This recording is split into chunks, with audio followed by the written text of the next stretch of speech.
इस फोर्ट को बने हुए तकरीबन 500 साल का टाइम हो चुका है।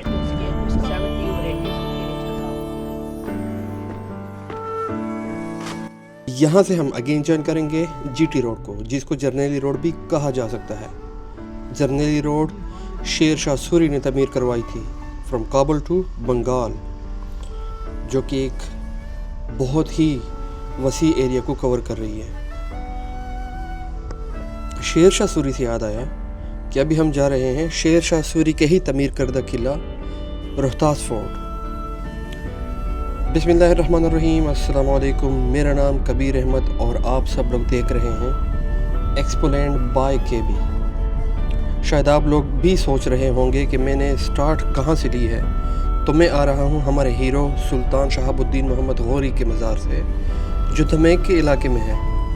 और पिछले व्लॉग जिसका लिंक मैंने ऊपर की स्क्रीन पे प्रोवाइड किया है, मैंने बताया है कि उनको वहाँ पे कैसे शहीद किया गया था, और साथ ही साथ रवात फोर्ट की हिस्ट्री भी आप लोगों के साथ शेयर की है। तो आप लोग वो व्लॉग भी लाजमी देखें, आपके और आपके बच्चों की मालूमात के लिए एक बेहतरीन व्लॉग साबित होगी इंशाल्लाह। शेर शाह सूरी का तमीर करदा किला रोहतास 948 हिजरी में मुकम्मल हुआ, जो पुटहार और कोहिस्तान के नमक की सरजमीन के वस्त में तमीर किया गया। इसके एक तरफ नाला कस, दूसरी तरफ नाला खान और तीसरी तरफ गहरी खाइयाँ और घने जंगल हैं। शेर शाह सूरी ने यह किला गखड़ों की सरकूबी के लिए तमीर कराया था।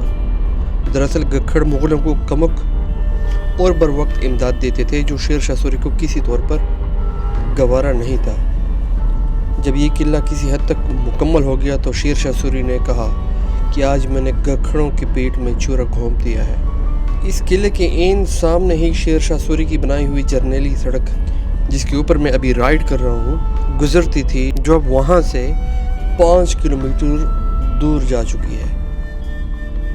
सुहावा को मैंने यहाँ पे क्रॉस कर लिया है, और किस्मत है मेरी कि आज मुझे रोड भी साफ़ मिली है, तो फिर साफ़ रोड पे राइड करना उसका अपना एक मज़ा है। यहाँ से मुझे और आप लोगों को सबको दिख रहा है कि एक रेंज स्टार्ट हो रहा है, पहाड़ों का एक सिलसिला यहाँ से स्टार्ट हो जाता है। तो ये मेरे ख्याल में पुटहार का सिलसिला है। हम जी पहुँच गए हैं तिराकी जो टूल प्लाजा है, वहाँ पे हम पहुँच गए। ये अच्छा है कि बाइक जो है फ़िलहाल बाइक वालों को चार्ज नहीं कर रहा है। यहाँ से जो है रेलवे ट्रैक भी जो है वो बिल्कुल साइड से गुजरी है, और मेरे ख्याल में ये जो पहाड़ है इसमें जो है टनल है, जिसके अंदर से ट्रेन होकर गुजरती है। जैसे ही पहाड़ों के इस सिलसिले को आप क्रॉस कर लेते हो तो एक खूबसूरत सा एरिया स्टार्ट हो जाता है, जिसको देखकर बंदे की थकावट जो है ना असली मानों में वो ख़त्म हो जाती है। तो आप इस एरिया को बखूबी देख सकते हो कि कितना ज़बरदस्त व्यू है यहाँ का। नीचे ट्रेन की लाइन है, ठीक है, और ऊपर रोड है, और बाकी का जो व्यू है वो आप लोगों के सामने है कि कितना ज़बरदस्त है। बस यही मैंने दिखाने के लिए ना, मैंने सोचा ठीक तरीके से दिखा दूँ, तो इसलिए मैं रुक गया था थोड़ी देर के लिए। अभी हमने फिर से ले लेनी है स्टार्ट। लेफ़्ट साइड पे आप लोगों को जो बिल्डिंग दिख रही है, आई थिंक सो ये अल-कादिर ट्रस्ट है, जिसको लेकर इमरान खान के ऊपर भी कोई केस बना हुआ था। आई थिंक सो, मुझे कम्प्लीटली मैं श्योर नहीं हूँ, लेकिन आई थिंक सो ये वही है। Yes, Al-Qadir university project trust. पहाड़ों के अंदर ड्राइव करने का अपना एक मुनफरिद मज़ा होता है भाई। जो है वो जिगजैग रोड गई होती है ना, तो उसमें बाइक, स्पेशली बाइक के ऊपर राइड करना एक बहुत ही ज़बरदस्त किस्म का आप लोगों को ना वो एक्साइटमेंट होती है, जो है वो आपको थकाता नहीं है। लेकिन अगर आप बिल्कुल प्लेन एरिया में जाते हो तो एक टाइम ऐसा आ जाता है कि बंदा जो है वो थक जाता है। ये ग्रीन बेल्ट से पता चल रहा है कि यहाँ पे कोई जो है हाउसिंग सोसाइटी है। चले जी, अभी हमने यहाँ से ले लेना है यू टर्न। हमारा जो किला है वो राइट साइड पे है, जो लेफ़्ट साइड पे रोड जा रही है वो मंगला डैम जा रही है। इंशाल्लाह ज़िंदगी रही तो मंगला डैम ही जाएंगे। मंगला डैम, यहाँ से आप आज़ाद कश्मीर जो है आप इजीली एक्सेस कर सकते हो। ये जो है मेन गेट है जिसको क्रॉस किया है मैंने, और ये एक इंडिकेशन है कि यहाँ पे आप वो ना इससे आगे आपको एक तारीख़ी जगह देखने को मिलेगी। एक दफ़ा फिर से मेरे और सूरज का ना आमना सामना हो गया। एक तो जब भी मैं निकलता हूँ ना टूर पे तो सूरज मेरे सामने ही होता है, मेरा और सूरज का टकराव होता ही रहता है। तो मेरी हर वीडियो में ना आप लोगों को सूरज मेरे सामने ही दिखेगा। ये वो नाला है या ये वो नदी है जिसका जिक्र मैंने स्टार्ट में किया था। अभी हम पहुंच रहे हैं भाई हमारे बहुत ही ज़बरदस्त किले रोहतास फोर्ट। ये सामने का जो व्यू है, वैसे सामने का जो है वो बुर्ज वगैरह आई थिंक सो बुर्ज बोलते हैं कि किंगरे बोलते हैं। किसी ने सर जो है ऊपर निकाला हो और उसकी आंखें दिख रही हो। आप लोगों को दिख रहे हैं कि नहीं? ये है किला रोहतास जिसका मेन गेट हम जो है अभी, वाह मज़ा आ गया, ज़बरदस्त। मेन गेट से हम अंदर चले गए और ये है ख्वास खानी गेट, ज़बरदस्त। गेट के अंदर दूसरा गेट के बाद दूसरा gate defence point of view से बहुत अहमियत रखता है, क्योंकि इस तरह से जब अगर एक गेट को दुश्मन ने क्रॉस कर भी लिया ना तो दूसरे गेट को क्रॉस करना थोड़ा सा मुश्किल होता है, और इस तरह से जो है वो दुश्मन दोनों गेटों के दरमियान जो है सैंडविच बन जाता है। कितना अभी दे दूं? तो बाइक खड़ी कर देता हूँ।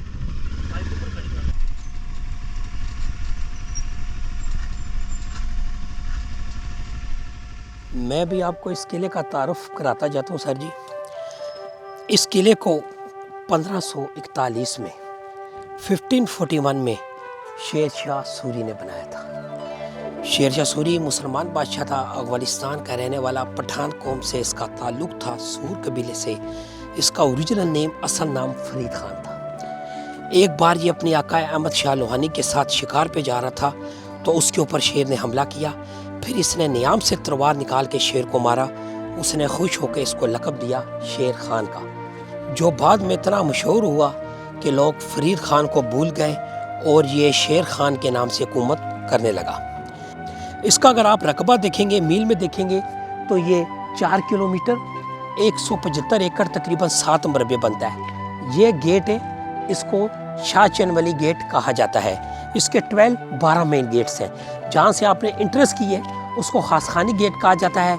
ये इसका गेट है, इसको शाह चंदवली गेट कहा जाता है। इसके 2 पोर्शन हैं, अंदर वाली साइड इनर कोर्ट, और जहाँ पे आपने गाड़ी पार्क की इसको आउटर कोर्ट कहा जाता है। इनर कोर्ट वो इलाका है जो उसकी शाही अफराद की रिहाइशगाह के तौर के ऊपर इसको इस्तेमाल किया जाता है, और आउटर कोर्ट के अंदर उसके फौजी वगैरह रहा करते थे। ये इसका जो कमांड का पीरियड, ये टोटल 4.5 से 5 साल का, और इस 5 साल के अरसे में इसने बहुत बड़ा कारनामा किया। इसने आपकी जीटी रोड बना दी, और डाक का निज़ाम जिसको आप पोस्ट ऑफिस कहते हैं, ये भी शेर शाह सूरी टाइम्स में बना। ये शाह चंदवली गेट, यहाँ पे जज साहबान या काजी बैठा करते थे, और ये नीचे उनकी अदालतें वगैरह लगा करती थी। और वो सामने जो आप टॉप के ऊपर देख रहे हैं उसको फांसी खाना या फांसी गार्ड भी कहा जाता है। इस गेट दीवार के ऊपर जाएंगे तो आपको काल कोठी कैद खाना भी मिलेगा। और वो जो आप सामने एक पैलेस देख रहे हैं जो बना हुआ है, ये शेर शाह सूरी के बहुत बाद में आया, तकरीबन 39 से 40 साल के बाद में आया। इसको राजा मान सिंह की हवेली कहते हैं। आप इसके अंदर ये चूना, जिप्सी, गाची और दाल माश का पानी इस्तेमाल किया गया है कि चूना जितना पुराना होगा इतनी ज़्यादा ग्रिप करेगा। ये बाद में एनजीओ वालों ने ये चीज़ें लगाई, ये गेट लगाया। पहले ये गेट नहीं था, यहाँ पे लकड़ के गेट या दरवाजे होते थे। इस जगह को माल गोदाम या स्टोर रूम कहा जाता है। पुराने दौर के अंदर यहाँ पे घोड़े की काठियाँ, जीनों और तलवारों को सेव किया जाता था। ये जो सुराख आप देख रहे हैं, ये वेंटिलेशन और हवा के लिए भी इसको इस्तेमाल किया जाता है। आप जब गर्मियों में आएंगे तो आपको कुदरती अंदर ठंडा का एहसास होगा, और जब आप सर्दियों में आएंगे तो ये कुदरती गर्म होगा। क्यों? इस किले की दीवारों की मोटाई की वजह से। ये जो आप सामने सुराख देख रहे हैं, ये गार की शक्ल के अंदर जो गेट लगा हुआ है, इसको काल कोठी या कैद खाना कहा जाता था। यहाँ से कैदियों को निकाला जाता जहाँ पे वो घास लगा हुआ है। जब 2000 में ये ज़लज़ले वगैरह आए तो इसका छत बैठ गया, जिसके अंदर जाने का रास्ता इसका बंद है। मैं आपको ऊपर से भी बता दूंगा। और यहाँ से कैदियों को निकाल के तो काजी साहब की अदालत में उनको पेश किया जाता था। ये जो आप नाली देख रहे हैं, ये मैंने आपको बताया, यहाँ से गर्म पानी या गर्म तेल या गर्म ऑयल फेंका जाता था। जितना भी पत्थर इस्तेमाल किया गया, ये सामने जो आप देख रहे हैं चट्टानें वगैरह, उसने मुख्तलिफ यूनिटों को डिटेल किया हुआ था। जो बाहर से एक यूनिट जाके पत्थरों को काटती थी, वो दूसरी तराश के घोड़ों पे लाद के लेके आती थी, और तीसरी यहाँ पे उनको तराश के लगाती थी। इसको बुर्ज कहा जाता है, बुर्ज मीन फांसी चेक पोस्ट, जहाँ से आप तमाम इलाके को, लोकेशन को वॉच कर सकते हैं, देख सकते हैं कि दुश्मन कहाँ से हमला करने की कोशिश कर रहा है। इसको काल कोठी या कैद खाना कहा जाता है। इसके अंदर 18 से 20 खतरनाक कैदियों को रखा जाता था। यहाँ से भी बड़ा प्यारा व्यू आता है। अभी धुंध है तो नज़र नहीं आ रहा, नहीं तो यहाँ से एक धुंध की शक्ल के अंदर एक पहाड़ नज़र आता था, जिसको हम टिल्ला कहते हैं, टिल्ला जोगियाँ, जहाँ से पाकिस्तान आर्मी ने गोरी शाइन मिसाइल के टेस्ट किए हैं। और ये यहाँ से एक गुरुनाथ और बालानाथ के टेम्पल्स वगैरह भी यहाँ पे मौजूद है। 22 किलोमीटर के फासले के ऊपर और 3260 फुट की हाइट के ऊपर ये रेंज वाक़ है। मैंने आपको बताया कि इस किले की कोई फाउंडेशन या बुनियाद नहीं है। वो देखें सबूत के साथ चट्टाने ज़मीन पे बना हुआ है, वो सामने देख लें, इसकी कोई बुनियाद नहीं है। ये अभी अंजीज़ वालों ने उसके ऊपर ये मसाला वगैरह लगा दिया, नहीं तो पहले इसके नीचे 3 सुराख थे। यहाँ पे तख्ता रख दिया जाता था और ये ऊपर तख्ता होता था यहाँ पे इसके नीचे, और 3 स्टोन किस्म के बांस है इस तरह के, जिसके साथ फंदा हर वक्त नीचे लटकता रहता था। तख्ते के ऊपर मुजरिम को खड़ा कर देते थे। वो सामने से काजी साहब देख रहे हैं, अगर जब मुजरिम को फांसी लगाना हो, तख्ते को ऐसे किया तो मुजरिम बीच में चला जाता था। जब वो मर जाता था, जो आपको मैंने नीचे कमरा बताया, वहाँ से लाश को निकाल के वारसों के हवाले कर दी जाती। वो सामने बादशाही मस्जिद, बादशाही गेट भी है, वो लंगर खानी गेट है, वो शीशी गेट है। इसको लंगर खानी गेट इसलिए कहते हैं कि ये पानी का जो आप रिवर देख रहे हैं ना, ये किसी दौर के अंदर बहुत बड़ा यहाँ पे दरिया हुआ करता था। यहाँ पे किश्तियाँ आके लंगर अंदाज होती थी, तो ये लंगर खानी गेट के नाम से मशहूर है। उसको शीशी गेट इसलिए कहा जाता है कि इसके अंदर शीशे की मीनाकारी या शीशे का काम हुआ था। ये अब यहाँ से ये घूम रहा है, वो सामने लास्ट गेट है, उसको खास खानी गेट कहा जाता है, जहाँ से आप अंदर आए। फिर ये यहाँ से घूमता हुआ सामने आप देखेंगे किलों के दामन में आपको इसकी वो लास्ट बाउंड्री नज़र आ रही है, जो वहाँ से घूम के आके ये सामने सोहेल गेट के साथ मिलती है। यहाँ से 22 किलोमीटर के फासले के ऊपर वो टिल्ला रेंज जो मैंने आपको बताई है वो है। ये आप देखें, ये स्टोन में कबूतर और चिड़ियों की तस्वीरें हैं। ये ऊपर टॉप पे, ये मुसलमान कल्चर में नहीं मिलेगी आपको। ये सारी देखें ईंटों और टाइल्स की बनी हुई है, और ये इसकी बुनियादें बता रही हैं फाउंडेशन कि यहाँ पे पुराने दौर के अंदर इसके रूम या कमरे मौजूद होंगे, जो अब खाली खंडार की शक्ल रह चुकी है। वो सामने जो आप देख रहे हैं, ये लाइटिंग या कैंडल्स के लिए इन जगहों का इस्तेमाल किया जाता था। अब इसका बरांडा या शेड बता रहा है कि अल्लाह बेहतर जानता है ये पुराने दौर के अंदर कहाँ तक मुकम्मल होगा। इसको रानी का महल कहा जाता है।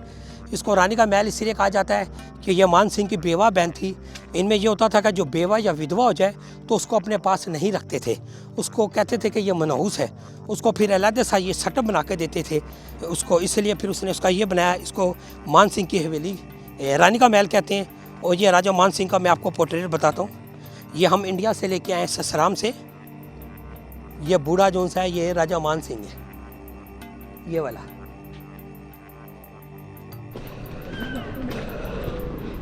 अभी मैंने पढ़नी है नमाज, और नमाज के बाद एक वेल है जिसके पास मैं आप लोगों को लेकर जाऊंगा। उस टाइम की वेल के जब कोई टेक्नोलॉजी वगैरह नहीं थी, और किस तरह से उसको जो था मेंटेन किया गया था, खुदाई हुई थी वगैरह, सीढ़ियाँ किस तरह से नीचे गई हैं। तो पहले नमाज़ पढ़ लूँ, उसके बाद इंशाल्लाह आप लोगों को उधर लेकर जाता हूँ। आगे जाकर सुहेल गेट या सुहेली गेट आ जाता है। ये भी ऑपरेशनल है, यहाँ से हम दुरफ्त होती है जिस तरह से हमारे गाइड ने हमें बताया है। तो ये जो रोड सीधे जाती है, ये जाती है टिल्ला जोगियाँ, जहाँ से खौर मिसाइल और शाहीन मिसाइल के टेस्ट किए गए थे। इसके अलावा यहाँ पे जो है सर गेट, पीपल वाला गेट और तुल्ला मोरी गेट भी यहाँ पे एक वक्त में थे। दूसरी बात यह है कि यहाँ पे कुछ कमरों में जो है शेर शाह सूरी म्यूज़ियम और विज़िटर्स इंफॉर्मेशन सेंटर भी कायम किया गया है, जो कि करंटली बंद है। तो अभी हम जाएंगे वेल की तरफ, जिसको बड़ी बाउली भी कहा जाता है। Now this is the well I think. नीचे थोड़ा सा देख लेते हैं कि क्या सिस्टम है। वो ये तो बहुत गहराई में है। दूसरी ये बात यह है कि इसको जो गुलाई हुई है अमेजिंग है, क्योंकि उस टाइम पे इस तरह से वेल की खुदाई बहुत ही मतलब हैरान होने वाली बात है। तो अभी मैं आप लोगों को नीचे लेकर जाता हूँ।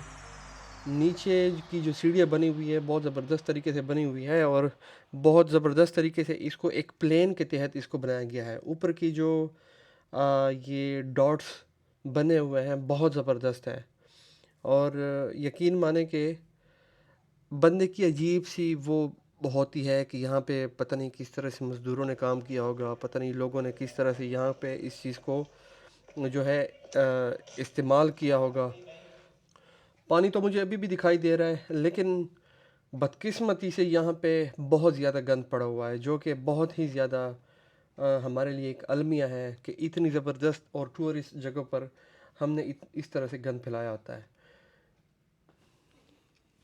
ये हाइट देखें, ज़बरदस्त, अमेजिंग, मतलब अकल दंग होकर रह जाती है। बहुत थका देने वाला था, नीचे तो आराम से उतर गया था मैं, लेकिन ऊपर आते हुए बस मेरी बस हो गई थी। थोड़ी देर बैठकर रिलैक्स हो गया, उसके बाद ही मैं बात करने के काबिल हो गया हूँ। तो उम्मीद है आप लोगों को ये व्लॉग पसंद आया होगा। आप लोगों की बेहतर इन्फॉर्मेशन के लिए मैंने गाइड को हायर किया हुआ था ताकि जितने भी किले के राज हैं, जितने भी किले के साथ जुड़ी इन्फॉर्मेशन है वो हम तक ठीक तरीके से पहुंच जाए। आखिर तक मेरे साथ जुड़े रहने के लिए बहुत बहुत शुक्रिया और इस वीडियो को लाइक शेयर ज़रूर कीजिएगा। इसके अलावा चैनल को सब्सक्राइब करना ना भूलिएगा। नेक्स्ट व्लॉग में इंशाल्लाह आप लोगों से मुलाकात होगी। तब तक के लिए अल्लाह हाफिज़, टेक केयर।